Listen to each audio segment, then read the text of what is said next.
morning, students. In our previous class, we had discussed the appointment of the company secretary. The appointment of the company secretary is made in the organization by the board of directors after conducting a meeting, and in that meeting, the assurance of all the members of the organizations are taken with regards to the appointment of the company secretary, and even the agreement in between the secretary and company is also undertaken for the appointment of the company secretary. Yes, ಅಂದ್ರೆ ನಾವು ಹಿಂದಿನ class ಅಲ್ಲಿ appointment of company ಸೆಕ್ರೆಟರಿನ discussion ಮಾಡಿದ್ವಿ. So ಯಾವ ರೀತಿಯಾಗಿ company ಸೆಕ್ರೆಟರಿನ appointment ಮಾಡಲಾಯಿತು, ಈ company ಸೆಕ್ರೆಟರಿನ appointment ಮಾಡುವ ಸಲುವಾಗಿ ಆ ಒಂದು ಕಂಪನಿಯಲ್ಲಿ ಬೋರ್ಡ್ ಆಫ್ ಡೈರೆಕ್ಟರ್ಗಳು ಮೀಟಿಂಗ್ ಅನ್ನ ಕಂಡಕ್ಟ್ ಮಾಡ್ತಾರೆ. ಆ ಮೀಟಿಂಗ್ ಅಲ್ಲಿ ಸ್ಪೆಷಲ್ ರೆಸಲ್ಯೂಷನ್ ಅನ್ನ ಪಾಸ್ ಮಾಡಿ, ಸ್ಪೆಷಲ್ ರೆಸಲ್ಯೂಷನ್ ಅನ್ನ ಪಾಸ್ ಮಾಡೋದ್ರ ಮುಖಾಂತರ ಅಲ್ಲಿ ಇದ್ದಂತಹ ಎಲ್ಲಾ ಮೆಂಬರ್ಗಳು ಅಂದ್ರೆ ಡಿಬೆಂಚರ್ ಹೋಲ್ಡರ್ ಆಗಿರ್ಬೋದು, ಶೇರ್ ಹೋಲ್ಡರ್ಸ್ ಆಗಿರ್ಬೋದು, ಕ್ರೆಡಿಟರ್ಸ್, ಚೇರ್ಮನ್ಸ್, ಡೈರೆಕ್ಟರ್, ಎಲ್ಲಾ ವ್ಯಕ್ತಿಗಳ ಪರ್ಮಿಷನ್ ಅನ್ನು ತೆಗೆದುಕೊಂಡು ಒಬ್ಬ ಕ್ವಾಲಿಫೈಡ್ ಪರ್ಸನ್ ಅನ್ನ ಕಂಪನಿಯ ಸೆಕ್ರೆಟರಿ ಆಗಿ ನೇಮಕ ಮಾಡಿಕೊಳ್ತಾರೆ.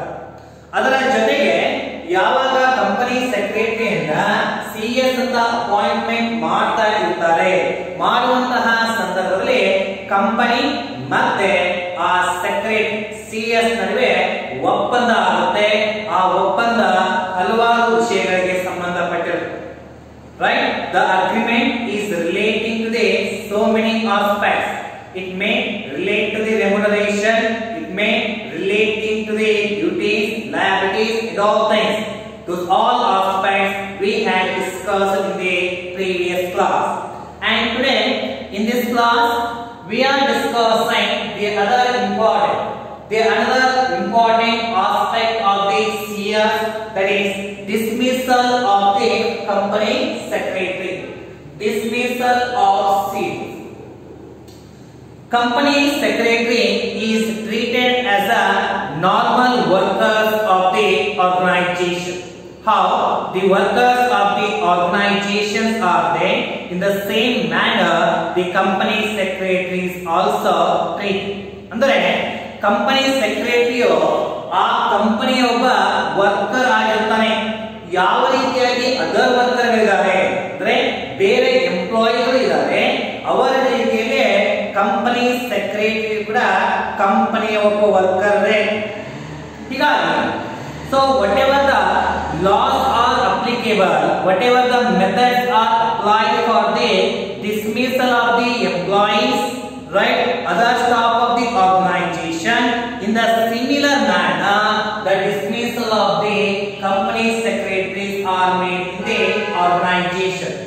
ಕಂಪನಿಯ ಸೆಕ್ರೆಟರಿಯು ಒಬ್ಬ ನಾರ್ಮಲ್ ವರ್ಕರ್ ಆಫ್ ದ ಕಂಪನಿಯ ನಾರ್ಮಲ್ ವರ್ಕರ್ ಆಗಿರುವಂತಹ ಕಾರಣಕ್ಕಾಗಿ ಯಾವ ರೀತಿಯಾಗಿ ನಾರ್ಮಲ್ ವರ್ಕರ್ಗಳನ್ನ ಕಂಪನಿಯಿಂದ ಡಿಸ್ಮಿಸಲ್ ಮಾಡ್ತಾರೆ, ಅದೇ ರೀತಿಯಾಗಿ ಸಿಎಸ್ ಅನ್ನು ಕೂಡ ಇಲ್ಲಿ ಕಂಪನಿಯಿಂದ ಡಿಸ್ಮಿಸ್ ಮಾಡ್ತಾರೆ. ಹೀಗಾಗಿ ಆ ನಾರ್ಮಲ್ ವರ್ಕರ್ಗಳನ್ನ ಎಂಪ್ಲಾಯಿಗಳನ್ನ ಟರ್ಮಿನೇಷನ್ ಮಾಡುವಂತಹ ಸಂದರ್ಭದಲ್ಲಿ, ತೆಗೆದು ಹಾಕುವಂತಹ ಸಂದರ್ಭದಲ್ಲಿ ಯಾವ ರೀತಿಯಾಗಿ ಮೆಥಡ್ಗಳನ್ನ, ಯಾವ ರೀತಿಯಾಗಿ ಪ್ರೊಸೀಜರ್ಗಳನ್ನ ಅಳವಡಿಕೆ ಮಾಡ್ತಾರೆ, ಅದೇ ರೀತಿಯಲ್ಲಿ ಸಿಎಸ್ ಅನ್ನ ಡಿಸ್ಮಿಸಲ್ ಮಾಡುವಾಗಲೂ ಕೂಡ ಅದೇ ಮೆಥಡ್ಗಳನ್ನ, ಅದೇ ಪ್ರೊಸೀಜರ್ಗಳಲ್ಲಿ ಅಪ್ಲೈ ಮಾಡ್ತಾರೆ. And the question is arises here, who is going to terminate the CS from the organization? The board of directors or the authorized person who is going to make a dismissal of the company secretary.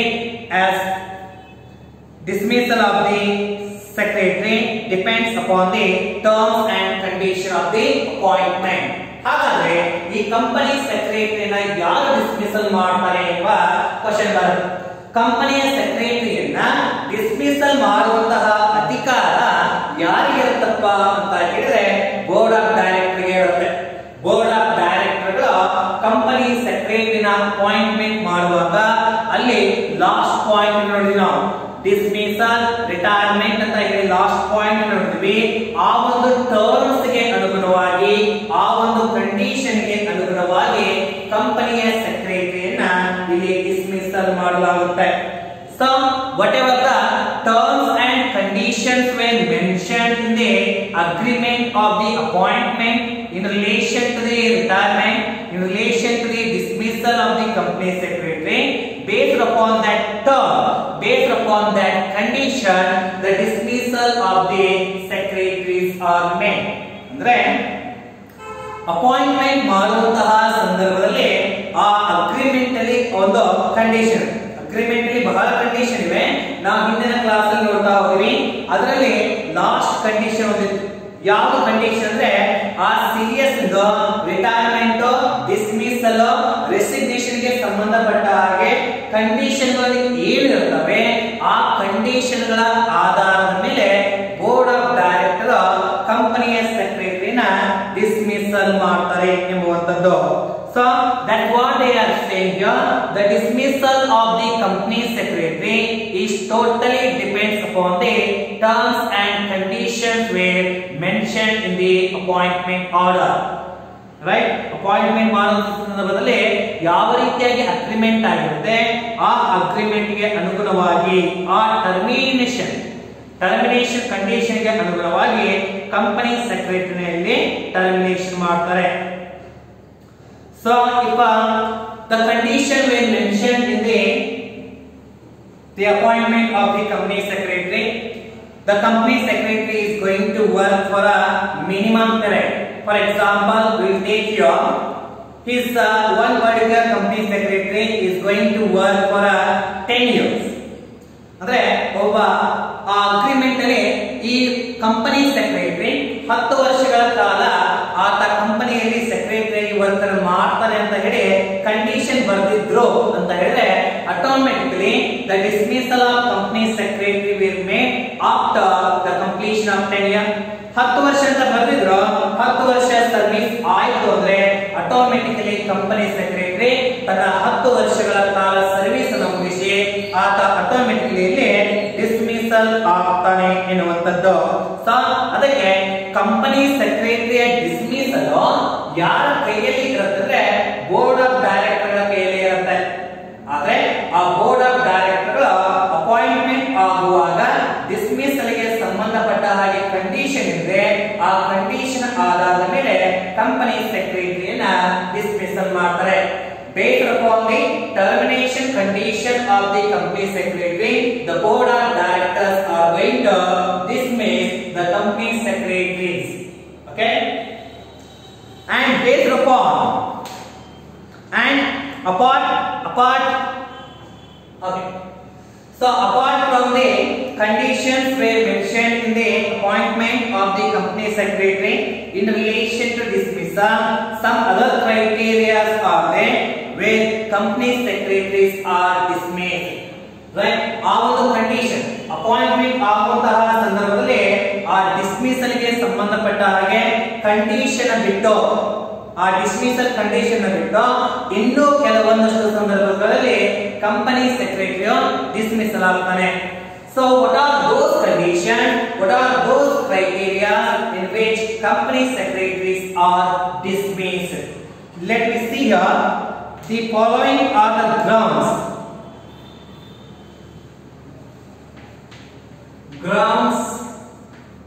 to dismiss CS. What are the grounds are there in which the company secretaries are dismissed? ಹಾಗಾದ್ರೆ ಯಾವ ground ಮೊದಲನೇ condition ಗೊತ್ತಾಯ್ತು. Board of director company ಸೆಕ್ರೆಟರಿನ dismiss ಮಾಡ್ತಾರೆ.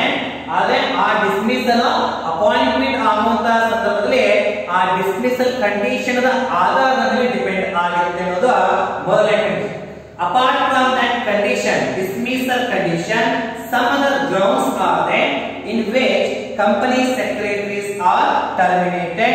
Those grounds are: first one, misconduct.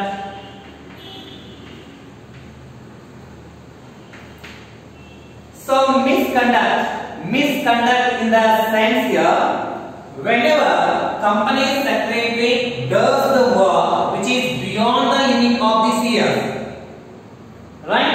Misconduct ಅಂದ್ರೆ company ಸೆಕ್ರೆಟರಿಗೆ ಏನು work ಗಳನ್ನ ಕೊಟ್ಟಿರ್ತಾರೆ, ರೈಟ್, ಆ ಒಂದು ವರ್ಕ್ಗಿಂತ ತನ್ನ ಅಥಾರಿಟಿಗಿಂತ ಜಾಸ್ತಿ ಮೇಲ್ಪಟ್ಟು ಅಥಾರಿಟಿನ ಬಿಟ್ಟು ಜಾಸ್ತಿ ಕೆಲಸಗಳನ್ನ ಮಾಡಿದಾಗ ಆಗ ಕಂಪನಿ ಸೆಕ್ರೆಟರಿ ಅಂತಾನೆ dismiss.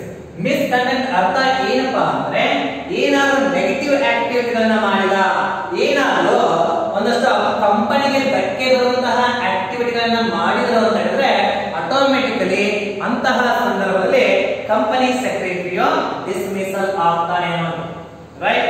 Whenever company secretary does a mischievous activities, right, those activities which are against the rules of the company, ಹೌದಾ, ಕಂಪನಿಯ ರೂಲ್ಸ್ ಗಳಿಗೆ ವಿರುದ್ಧವಾಗಿರುವಂತಹ ಒಂದಷ್ಟು ಕಾನ್ಸೆಪ್ಟ್ಗಳು, ಅವುಗಳಿಗೆ ನಾವು ಕರೀತೀವಿ ಮಿಸ್ಚೀವಿಯಸ್ ಆಕ್ಟಿವಿಟೀಸ್. ಸೊ ಹೀಗೆ ಕಂಪನಿ ಸೆಕ್ರೆಟರಿ ಏನಾದ್ರು ಇಲ್ಲಿ ಮಿಸ್ಚೀವಿಯಸ್ ಆಕ್ಟಿವಿಟಿಗಳನ್ನ ಮಾಡಿದ್ರೆ, ಮಿಸ್ ಕಂಡಕ್ಟ್ ಏನಾದ್ರು ಮಾಡಿದ್ರೆ ಅವಾಗ ಕಂಪನಿ ಸೆಕ್ರೆಟರಿ ಟರ್ಮಿನೇಟ್ ಆಗ್ತಾರೆ. Second one, disobedience. Disobedience.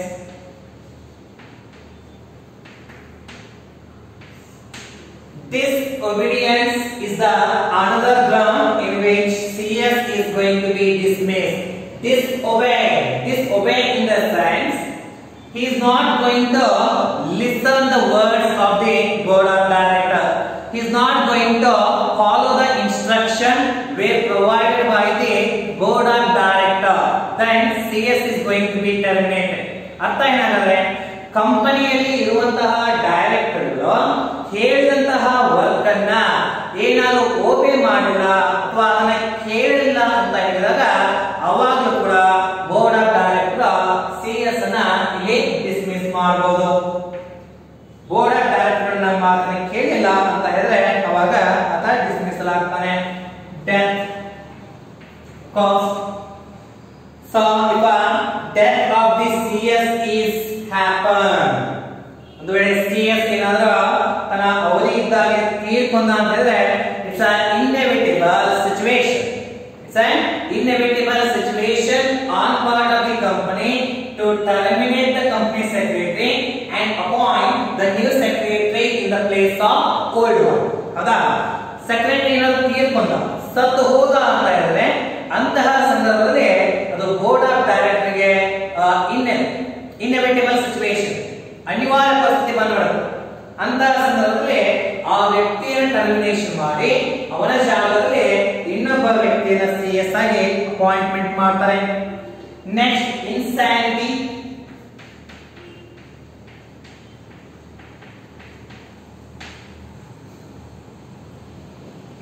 Insanity means what?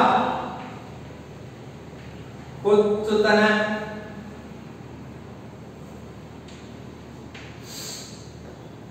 If a company secretary becomes insane, ಅಲ್ಲ, ಕಂಪನಿ ಸೆಕ್ರೆಟರಿ ಏನಾದ್ರು ಹುಚ್ಚನಾದ ಅಂತ ಹೇಳಿದ್ರೆ ಮೆಂಟಲಿ ಡಿಸ್ಆರ್ಡರ್ ಆದ್ರೆ ಆಟೋಮೆಟಿಕಲಿ ಕಂಪನಿ ಸೆಕ್ರೆಟರಿನ ಡಿಸ್ಮಿಸಲ್ ಮಾಡಬೇಕಾಗುತ್ತೆ. Why? Because he unable to take a decision, he unable to make a distinction between the right things and wrong things. ಹೌದಾ, ಆತನಿಗೆ ಸರಿ ತಪ್ಪು ಯಾವುದು ಅಂತ ಗೊತ್ತಾಗೋದಿಲ್ಲ, ಹುಚ್ಚ ಆಗಿದೆ ಅಂದ್ರೆ ಅದಕ್ಕೆ ಕಂಪನಿ ಸೆಕ್ರೆಟರಿನ ಡಿಸ್ಮಿಸಲ್ ಮಾಡ್ತಾರೆ. Fifth one,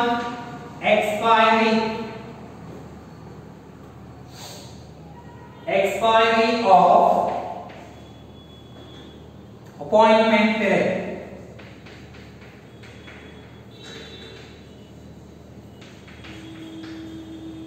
Expiry of appointment period. At the time of appointment of the CEO, how long he is going to work in the organization in the role of CEO, that will be mentioned. ಅಂದ್ರೆ appointment ಆಗುವಂತಹ ಸಂದರ್ಭದಲ್ಲಿ ಆ CS company ಸೆಕ್ರೆಟರಿಯು ಎಷ್ಟು ವರ್ಷಗಳ ಕಾಲ ಆತ CS ಆಗಿ work ಅನ್ನ ಮಾಡ್ತಾರೆ ಎಂಬುದನ್ನ ಮೆನ್ಷನ್ ಮಾಡ್ತಾರೆ. ಆ ಅವಧಿ ಏನಾದರೂ ಮುಗಿತು ಅಂದ್ರೆ ಆಟೋಮೆಟಿಕಲಿ ಸಿಎಸ್ ಇಲ್ಲಿ ರಿಟೈರ್ಡ್ ಆಗ್ತಾರೆ ನೋಡಿ. After the completion of the appointment period, the CS of the company will be dismissed. Next,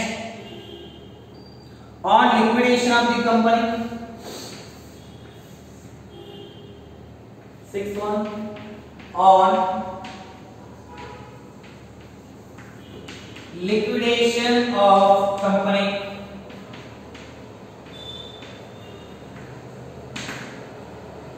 On liquidation of company. So whenever company at the stage of liquidation, when company is going to close all its business activities, during that time also the company secretary will be terminated. ಯಾವ ಸಂದರ್ಭದಲ್ಲಿ company liquidation ಅಂತ ಏನು, ಕಂಪನಿಯು ತನ್ನ ಎಲ್ಲಾ business ಗಳನ್ನ ಮುಚ್ಚುವಂತಹ ಸಂದರ್ಭ ಬರುತ್ತೆ. ಆ ಒಂದು ಸಿಚುವೇಶನ್ ಗೆ ಲಿಕ್ವಿಡೇಷನ್ ಅಂತ ಕರೀತಾ ಇದೀವಿ. ಇಲ್ಲಿ ಕಂಪನಿಯನ್ನೇ ಮುಚ್ತಾ ಇದೀವಿ, ಕಂಪನಿಯ ಬಿಸಿನೆಸ್ ಎಲ್ಲ ಕ್ಲೋಸ್ ಮಾಡಿದೀವಿ, ಇನ್ನೇನು ವೈಂಡಿಂಗ್ ಅಪ್ ಆಗಬೇಕು.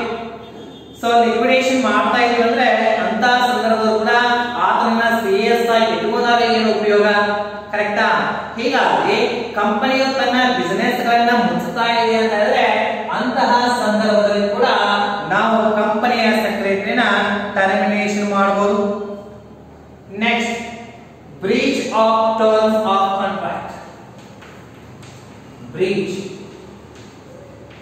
breach of terms of contract.